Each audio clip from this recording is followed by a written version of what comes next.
For me, when I was watching this movie, I kept thinking throughout the whole thing that this must have been made before Gladiator, because it just felt like, okay, this is... I like Ridley Scott a lot, and he's quite an experienced director, but felt like, okay, this is probably his, like, experiment with making epic films or something, and he just hadn't perfected it. But the movie felt, in comparison to Gladiator, it felt very, like it wasn't focused, anywhere near as focused. Just how the characters connected and the way the story flowed and the cinematography. Like, in a movie, there's usually kind of a style cinematography that's used, and it's kind of, and it makes the film blend together. And this, it just at times felt, cinematography and the choices they made felt a little all over the place. For example, the one shot where the Templars are going to attack Balin, or whatever his name is, or Orlando Bloom's character, and there's a circling shot. But I mean, it's a Ridley Scott film. The lighting and the cinematography is good. The action is generally well done. Orlando Bloom's character, or his performance, it was really, really not good.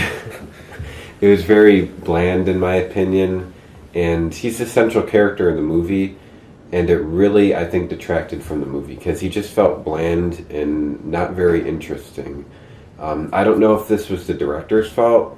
Like, couldn't they have pulled more of a emotional performance from him or something? But I don't know whose fault it was, but it was very bland, and that was a big reason I didn't like this movie that much. The one scene I really liked him in was at the end, where he's fighting the king guy, and that was sort of emotional in his performance. He kind of felt like he was feeling something, and he was angry.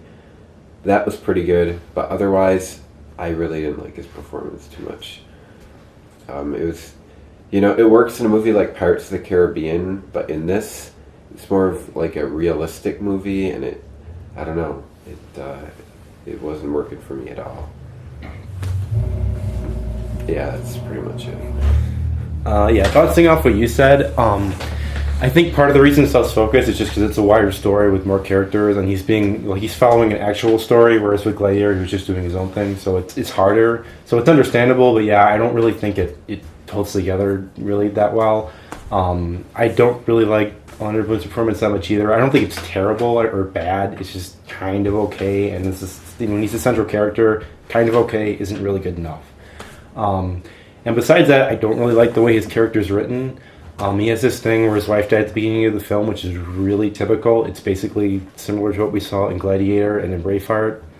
And then he has, this relationship with this princess person, which is also something we saw in Gladiator and Braveheart. And then he talks about, like, we need to have a kingdom of conscience, and then he's like this perfect night person, but then he's having like an affair with the king's wife, and it's just, it doesn't really work very well, at least for me. It felt a little bit cheesy, that whole kingdom of conscience thing, like it was some kind of new age anti-religion thought process that probably wouldn't have existed much back then. It just felt a little out of place to me, just too modern. Yeah, that's actually, when I was looking at the article about historical accuracy, the guy was pointing out that wasn't like ideas that anyone would really have at that point in history.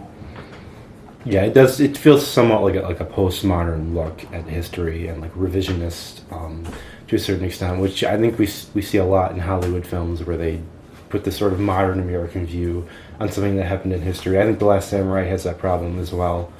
But yeah, this film, it's okay. There are some interesting ideas in it. There are some good scenes, but I don't really think it holds together very well.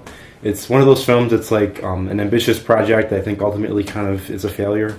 I would compare it to Christopher Nolan's Interstellar or Sam Peckinpah's Major Dundee, which are also both very ambitious films, very idea-driven films, but films that don't really hold together and are a little bit too cliche in Hollywood to really get the message across that they're trying to get across. Yeah. I like this movie more than you guys. I mean, there is a lot of problems, and I think one of the main ones is that he was trying to, Ridley Scott was trying to one up himself and do something like Gladiator, but make it even bigger. We was trying to do this big historical epic, but also do a character piece, and it didn't work that well. It was all over the place, really, and somewhat unfocused. In Orlando Bloom's performance, it is somewhat bland. I didn't hate him, like you said, Dave. But yeah, he's not, for someone who has to kind of carry the movie as the main character, it doesn't work that well. I really liked all the battle sequences. I really liked the soundtrack. I really liked how everything looked. I liked the world in it. But you guys said there was a lot of problems, but I did like it more than you. Yeah, and it's not that, it should have showed the Crusades in some kind of positive light. I'm sure there were people back then that didn't like what was going on, obviously, but for them to be like a public leading figure, they would have been rejected saying the type of stuff that he was saying.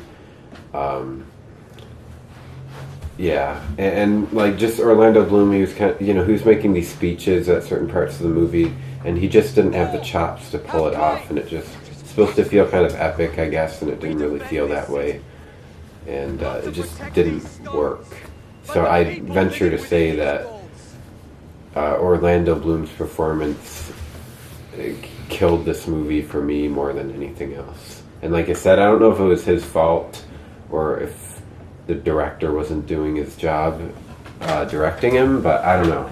But it definitely was a step down from some of my favorite Ridley Scott movies.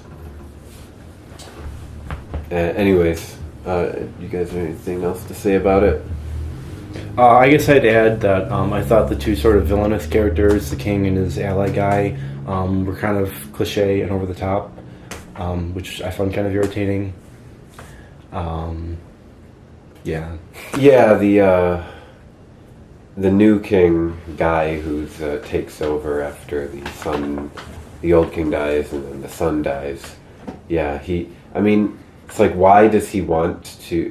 he obviously has a hate for the Muslims, but it never really goes into his character too much, why he has this great hate. None of the Templars, it really never got into that. I guess you're just supposed to assume that they're just bloodthirsty animals of a time period, but... the king who had the leprosy was very interesting. Yeah, he was probably the most interesting character in the film, I think. Yeah. I don't know if it was true with the whole face mask, but that was. Do you know if that was true? That he was a leper? I know he was a leper. I don't know if he was. I could see it happening. But yeah, I did find all the side characters more interesting. Now there was so much going on that no one really got that much time. But a lot of the other people, other than Orlando Bloom, were more interesting than he was. And another problem is that, like as you said, the morals are kind of all over the place in the movie, which is a problem, and that annoyed me throughout it. Yeah. So yeah, I think it's worth a watch, but I'd probably give it a 7 out of 10 because I didn't like it that much, but it's not terrible or anything. Yeah, I actually would also give it a 7 out of 10. Like I said, I think it's kind of just a flawed film. I'd give it an 8 out of 10. I liked it more than you guys. There is a lot of flaws. It is a really long movie, and I was never bored by it, so that's good. And I like all the action and things, and that's what. So. I was able to look past some of the flaws. Like you guys, I guess. I don't know. All right. If you like the video, and subscribe for more content.